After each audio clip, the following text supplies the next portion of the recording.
Welcome back to Crisis in Syria. The debate begins. Breaking news tonight. The Senate Foreign Relations Committee will take up a revised bill tomorrow authorizing use of force in Syria. It has a 60-day limit on it with an option to extend that for another 30 days. A member of the Foreign Relations Committee, Senator Rubio, has been speaking out about Syria for the last 2 years. After the hearing this evening, I asked him where he stands now in this heated debate.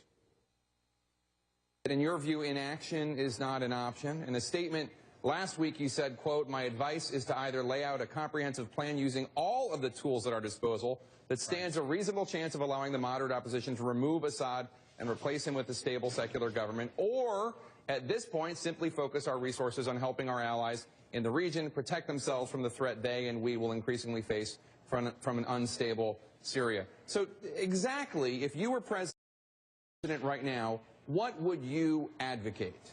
Well, first of all, if I had been in charge of this situation, we wouldn't be at this point. This point that we face now, where we have very few good options, we have no good options, is the result of 2 years of inaction. You know, there was a time not that long ago when Assad was on the ropes, when we had a chance to actually try to engage moderate elements in the rebels, empower them, make sure they were the most effective fighting force on the ground. That didn't happen.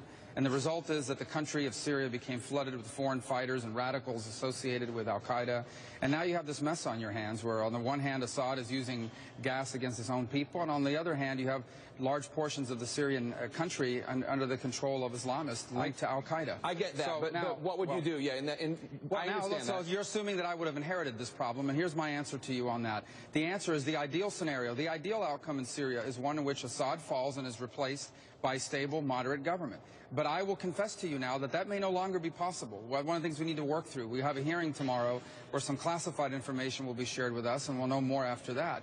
But it is the highest outcome, the best outcome we could hope for, but it's possible that it's no longer possible, that outcome is no longer possible, because the large number of radical Islamists who now find themselves in Syria means that if Assad were to fall, if he stays in power, that's obviously bad because it empowers Iran and so forth, but if he falls, it's also possible it could trigger a second civil war, inviting sectarian violence, ethnic cleansing in terms of Alawis and Christians being targeted. So we are really in a bind here, and again, directly the result of the president's mishandling of this entire situation.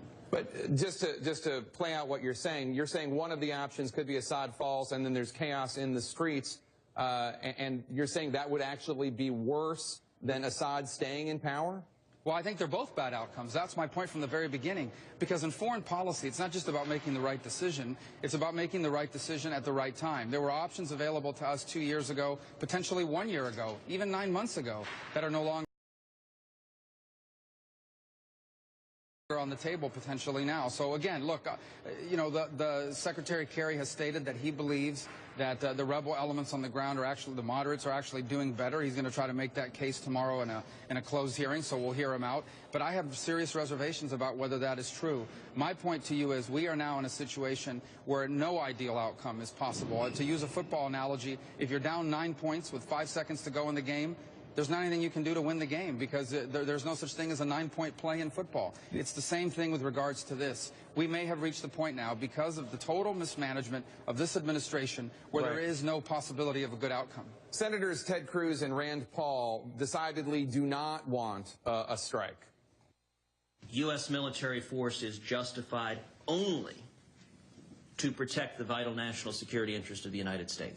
I haven't had one person come up to me and say they're for this war. Not one person. Now, many of the Tea Party supporters that helped you win your seat in the Senate feel the same way as Senators Cruz and Paul. How will you convince them that military action is worth it if you ultimately come to that conclusion? You do seem to be a strong supporter of some strong action. You just seem to be concerned that maybe this wouldn't be strong enough.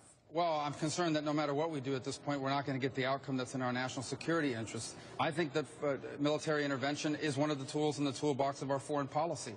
I'm just concerned that there is no military intervention at this stage that could actually lead to that possible outcome. For example, what the president is advocating is basically a symbolic action. By his own admission, he's called it a shot across the bow. And now they're saying that the stated purpose is to prevent Assad from using weapons in the future. But I'm not sure that the kind of strike that they have in mind would do that. Assad is using these weapons because he's trying to survive. I mean, literally survive, both physically and politically. I don't think 3 days' worth of missile strikes is going to dissuade him from doing whatever it takes to survive in the future. And so I think that's a problem that we face. Look, I hate to keep going back point, but we may have reached a point now where there is no good outcome possible in this conflict. And again, it is the direct result of the mismanagement of this administration. But you have not yet made up your mind, right? Well, we have a hearing tomorrow. It's a classified hearing where they'll share more information with us. I think it's important to hear all that out. Look, on this national security stuff, for me, it's not partisan. It's not political. We need to do what's right for the country. This national security, we're not debating here what to name a post office. I mean, this is a very serious issue with very significant ramifications. I argued forcefully today that the Syrian conflict does directly touch upon our national security in vital ways. I continue to believe that, but I also am frustrated that we are now hamstrung in terms of the options available to us because this president chose to lead from behind for 2 years. All right, Senator Marco Rubio of Florida, thank you so much for your time. Thank you.